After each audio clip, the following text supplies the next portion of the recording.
ایک ایسا پریزیڈنٹ یعنی یو ایس اے کا پریزیڈنٹ مسٹر ڈونلڈ ٹرمپ جو ہمیشہ اپنے آپ کو پاورفل کہتا ہے اور وہ یہی کہتا ہے کہ وی آر بیٹر دین ادرس. وہ یہی کہتا ہے کہ ہماری جو کنٹری ہے یہ پاورفل ہے اور دنیا کے اندر جو پیس قائم ہے یہ due to U S A ہے، کیونکہ ہم پیس قائم کرتے ہیں اور آگے بڑھتے ہیں. اس کے سب سے بڑی مثال یہی ملتی ہے کیونکہ اپنے سپیچز کے اندر ایک پاورفل ویکیبلری یوز کرتا ہے اور اپنے کنٹری کو آگے رکھتا ہے. This is a very important every بڈی، کیونکہ آپ سب کو پتہ ہے کہ حال ہی دنوں میں ایک میٹنگ ہوئی الاسکا کے اندر، اور اس نے دوسرا جو سب سے بڑا پاورفل ملک ہے رشیا، اس کے پریزیڈنٹ مسٹر پیوٹن کو اپنے گھر بلاتا ہے. اپنے گھر نہیں بلکہ الاسکا کے ایئر فیلڈ کے اندر بلاتا ہے اور اس سے وہاں پر میٹنگ کرتا ہے. اس کی سب سے بڑی پاورفل، اگر آپ لوگ اس کی پاور کو دیکھ کے، اس کی پاورفل مائنڈ سیٹ کو دیکھ کے، تو اس کی ویلکم ہوتی ہے ریڈ کارپٹ کے اوپر، اور دونوں سائڈ ایئر کرافٹس کھڑے تھے.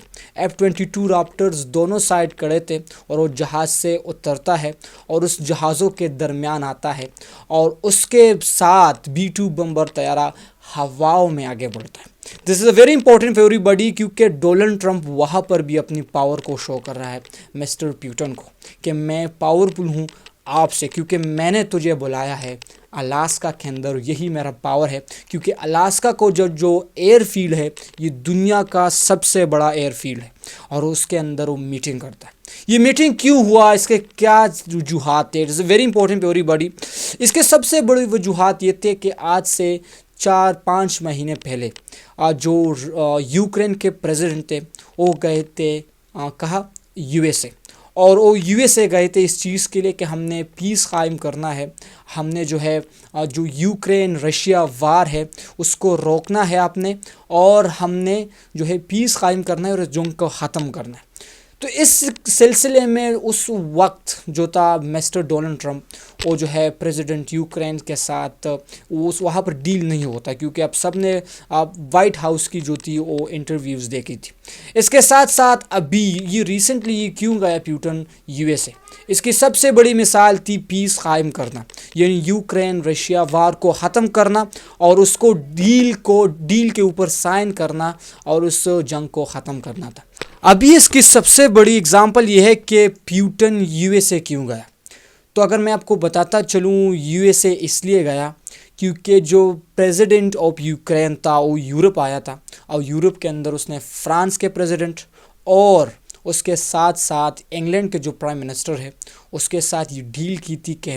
آپ نے میرے ساتھ جانا ہے یو ایس اے، اور وہاں پر ہم نے ڈونلڈ ٹرمپ کو کنونس کرنا ہے اس جنگ کو ختمے کے لیے، اس جنگ کو ختم کرنے کے لیے کہ ہم پیس قائم کریں. This is a very important for everybody. تو جب یہ سب ہوا اور یہ جرگہ ہوا مسٹر پریزیڈنٹ کے ساتھ کہ ہم نے یہی اس ڈیل پہ آئے کہ ہم نے اس جنگ کو ختم کرنا ہے اور پیس قائم کرنا ہے، تو اسی لیے ڈونلڈ ٹرمپ نے پیوٹن کو بلایا تھا الاسکا، اور اس کے ساتھ یہ میٹنگ تھی کہ ہم نے جو ہے یوکرین اور رشیا کے جو وار ہے اس کو روکنا ہے تاکہ دنیا کے اندر پیس قائم ہو سکے. دس از اے ویری امپورٹنٹ. وہاں پر جو گفتگو ہوئی تو میرے مائنڈ سیٹ کے مطابق وہ تو پیس ہی جو ہے اس کی ٹویٹس کے اندر آئے تھے کہ ہم نے پیس قائم کرنا ہے، پیس کے اوپر ہم نے ڈیلز کرنے ہیں کہ اس جنگ کو ختم کر سکے، اس جنگ کو ہم لوگ ختم کر سکے اور یوکرین اور رشیا کے جو معاملات ہیں اس کے جو ریلیشنس ہے اسے بہتر بنا سکے. سو دس از اے ویری امپورٹنٹ کہ رشیا اور یوکرین کا جنگ ابھی ختم ہوتا ہے کہ نہیں ہوتا، ابھی دیکھا جائے گا، کیونکہ یہ میٹنگز ہوئی. اس کے ساتھ ساتھ یو ایس اے بھی جو ہے اپنے مفاد کے لیے بھی آگے بڑھ رہا ہے، کیونکہ اگر وہ جنگ ختم کرے گا تو اس کے بھی اپنے کچھ ڈیلز ہے، اس کے بھی اپنے جو ہے مفادات ہیں یوکرین سے اور رشیا سے جو کہ وہ کرے گا. اور میں یہی کہہ سکتا ہوں کہ یو ایس اے ابھی جائے گا، یوکرین کے ساتھ تو جا رہا ہے لیکن وہاں پر اس کے اپنے مفادات ہیں، اسے حاصل کرے گا تبھی یہ ڈیل ہوگی. This is a very important for everybody. اگر آپ لوگوں کو یہ ویڈیو اچھی لگی تو اس ویڈیو کو لائک کریں اور ہمارے چینل کو سبسکرائب کریں. دیکھتے ہیں کہ یو ایس اور یوکرین کا وار حل ہوتا ہے اس کا کوئی کہ نہیں ہوتا. Thank you.